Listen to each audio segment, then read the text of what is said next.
அல்ஹம்துலில்லாஹி ரப்பில் ஆலமீன். மரியாதைக்கும் கண்ணியத்திற்கும் உரிய சகோதர சகோதரிகளே, அஸ்ஸலாமு அலைக்கும் வரஹ்மத்துல்லாஹி வபரகாத்துஹு. மீண்டும் ஒரு ரமதானை அடைய செய்த அல்லாஹ்வுக்கே எல்லா புகழும். அன்பானவர்களே, அல்லாஹ் சுப்ஹானஹு வ தஆலா தன் திருமலையில் தன்னுடைய அடியார்களின் பண்பு நலன்களை தெரிவிக்கின்றான். இபாதுர் ரஹ்மான் அவர்களுடைய பண்பு நலன்களை தெரிவிக்கின்றான்.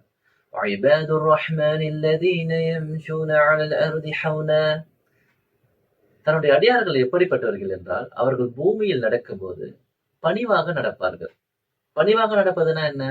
வீக்கா அப்படியே நடக்குது அப்படி இல்ல. பணிவாக நடப்பாங்க அப்படின்னா, பிரைடு, அரகன்ஸ் இல்லாம, அவங்க எப்படின்னா, நபி ஸல்லல்லாஹு அலைஹி வஸல்லம் நடந்த மாரி நடப்பாங்க. நபி ஸல்லல்லாஹு அலைஹி வஸல்லம் எப்படி நடந்தாங்க?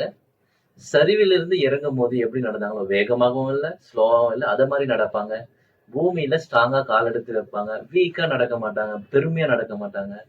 அடுத்து அல்லாஹ் சுப்ஹானஹு வ தஆலா சொல்றான், وَإِذَا خَاطَبَهُمُ الْجَاهِلُونَ قَالُوا سَلَامًا.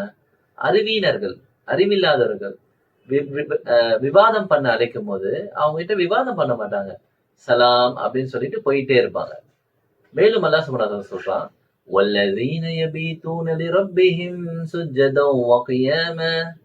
அவர்கள் எப்படிப்பட்டவர்கள் என்றால், தன்னுடைய இரவை சுஜூதிலும் அல்லாஹ்வுக்காக நின்று தொழுத வண்ணமாறு கழிப்பார்கள். இரவில் அல்லாஹ் சுப்ஹானஹு வ தஆலாவுக்கு இபாதத் செய்த மக்களாக இருப்பார்கள்.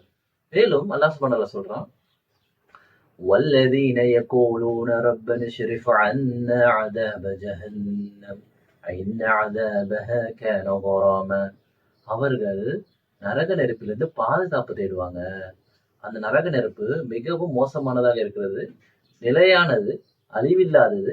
அந்த நரக நெருப்பிலிருந்து பாதுகாப்பு தேடக்கூடிய மக்களாக அந்த இபாதுர் ரஹ்மான் இருப்பார்கள். இதெல்லாம் அல்லாஹ்வுடைய நல்லடியார்கள பண்பு நலன்கள். அல்லாஹ் சுப்ஹானஹு வ தஆலா மேலும் மேலும் சொல்லிட்டே வரான். இன்ஷா அல்லாஹ் நாம் அடுத்தடுத்த தொடர்களில் இதோட கன்டினியூஷனை பார்ப்போம். ஜஸாக்கல்லாஹு கைரன். அல்லாஹ் சுப்ஹானஹு வ தஆலா நம் அனைவரையும் இபாதுர் ரஹ்மானாக ஆக்கி அருள்வானாக. அஸ்ஸலாமு அலைக்கும் வரஹ்மத்துல்லாஹி வபரகாத்துஹு.